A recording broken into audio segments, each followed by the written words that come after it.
When the stresses of modern life become overwhelming, it's tempting to imagine escaping to another time, especially the Old West. It always looks like one of the simpler and more adventurous era. The simplicity of life during this time, having a trusty horse, sleeping under the stars, cooking over a campfire, and wandering into town to stock up on supplies is just what we all need at times. It sounds like a dream, doesn't it? But what was life on the frontier really that idyllic? And would you really survive during this time?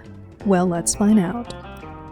The Wild West, spanning from the late 1860s to the late 1880s, was a period marked by rapid expansion, fierce conflicts, and unyielding determination.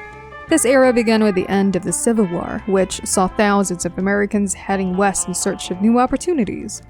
The construction of the Transcontinental Railroad in 1869 significantly facilitated this migration, connecting the east and west coast and opening up vast territories to settlers. The environment here was vast and diverse, with plains, deserts, mountains, and forests presenting different challenges to those who dared to live there. Enticed by the promise of land and wealth, the inhabitants faced the daunting task of building a life in an unforgiving environment.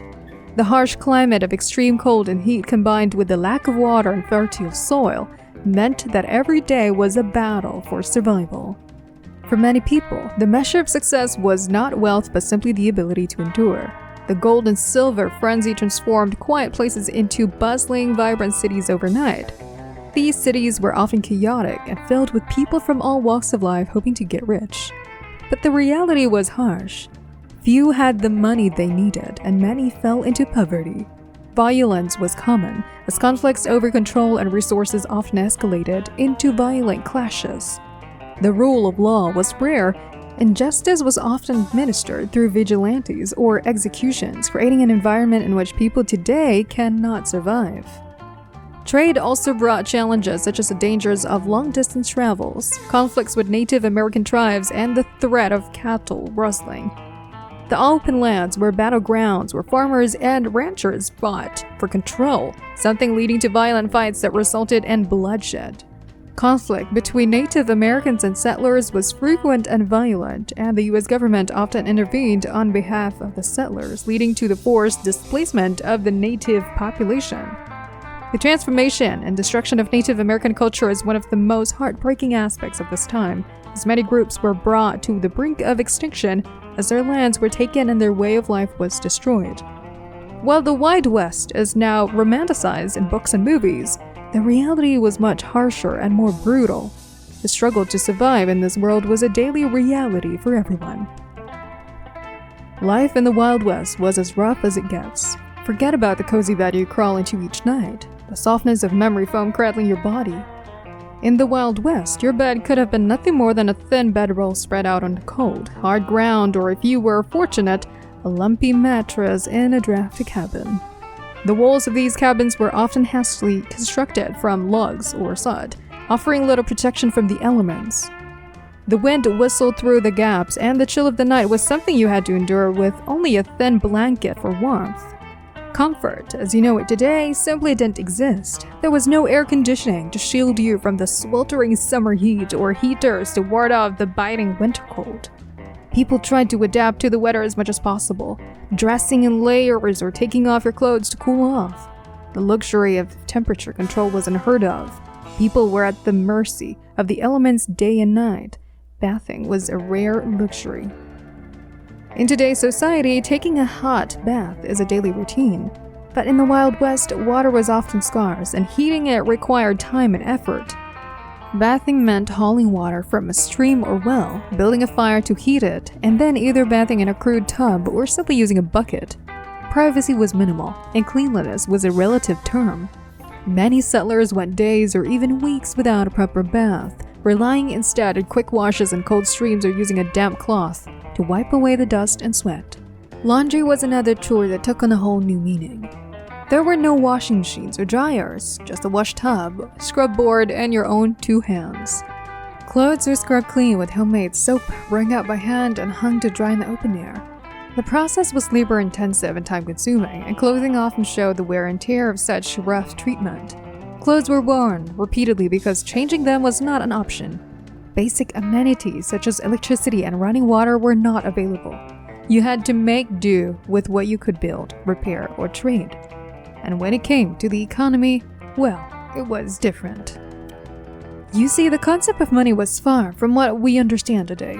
There were no credit cards, ATMs, or even reliable banks in many areas. Instead, the economy was driven by what you could physically hold and trade. Gold dust was the most coveted form of currency, a tangible representation of wealth that could be weighted and exchanged for goods and services. But even gold wasn't always enough. In many situations, bartering was the true currency. Transactions were often face-to-face, and trust played a significant role. A deal could have been sealed with a handshake, and a man's word was as good as any written contract. But this system had its risks. One bad trade, one poorly judged negotiation, and you might find yourself going hungry. Because even finding that food was a hustle. Getting food wasn't as simple as placing an order or browsing the aisles of a grocery store. It was a daily challenge that required resourcefulness, skill, and sometimes sheer luck. There were no supermarkets stocked with fresh produce, nor were there any fast food joints where you could grab a quick bite.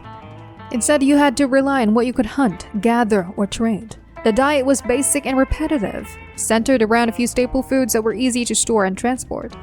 Beans were a common sight on the dinner table, if you were lucky enough to have one. These humble legumes were a mainstay because they were so easy to store and packed with protein. But beans alone weren't enough to sustain you. They were often accompanied by hardtack, a simple dense cracker made from flour and water. Hardtack was far from appetizing. It was tough, tasteless, and sometimes infested with weevils if stored too long. But it was durable and could be carried for long periods without spoiling, making it a reliable and unexciting source of sustenance. Meat, when it was available, was a precious commodity. The most common form of meat was jerky, dried strips of beef or buffalo that could last for weeks without refrigeration. The process of making jerky involved cutting the meat into thin strips, salting it heavily, and then drying it either in the sun or over a fire. This method preserved the meat and made it so easy to carry, but it also made it tough and chewy, a far cry from the tender steaks or chicken breasts we enjoy today. Nowadays, we have the luxury of choosing our diets based on personal preferences or health trends. Whether you're following a gluten-free, vegan, or keto diet, there are endless options available at the supermarket, and restaurants cater to every possible dietary need. But in the Wild West, such choices were a distant dream. Survival was a priority, and meals were about sustenance, not pleasure. So for someone used to the convenience and variety of modern food, adjusting to the limited, often unappetizing diet of the Wild West would be a significant challenge. But for the people at that time, it was simply a way of life, a daily reminder of the richness required to survive on the frontier. What about communication? In today's world, communication is instantaneous. A text message, an email, or a video call can connect you with someone across the globe in seconds. But then the Wild West, communication was a slow, painstaking process that required not just patience but often a great deal of endurance. What did they use? Well, the telegraph, a cutting-edge technology of the time, it allowed for messages to be sent quickly over long distances. But even this was a far cry from the immediacy we experience today. To send a message by telegraph, you had to visit the nearest telegraph office, which could be miles away. The message was then translated into Morse code by a skilled operator and transmitted along telegraph lines into its destination. There, another operator would decode the message and deliver it to the recipient. While this process was far faster than the alternatives of the time, it was still slow by today's standards, and there was always a possibility of delays due to weather, technical issues, or human mistakes. For those who lived in more remote areas, even the telegraph was not an option. Instead, they relied on the Pony Express, a mail service that operated across vast stretches of the American frontier. Young riders, often in their teens, would carry mail in saddlebags across hundreds of miles, braving dangerous terrain and hostile environments. A letter sent via the Pony Express could take weeks to reach its destination, and there was no guarantee that it would arrive at all. Riders faced threats from outlaws, Native American tribes, and the elements, all of which could prevent a message from ever being delivered.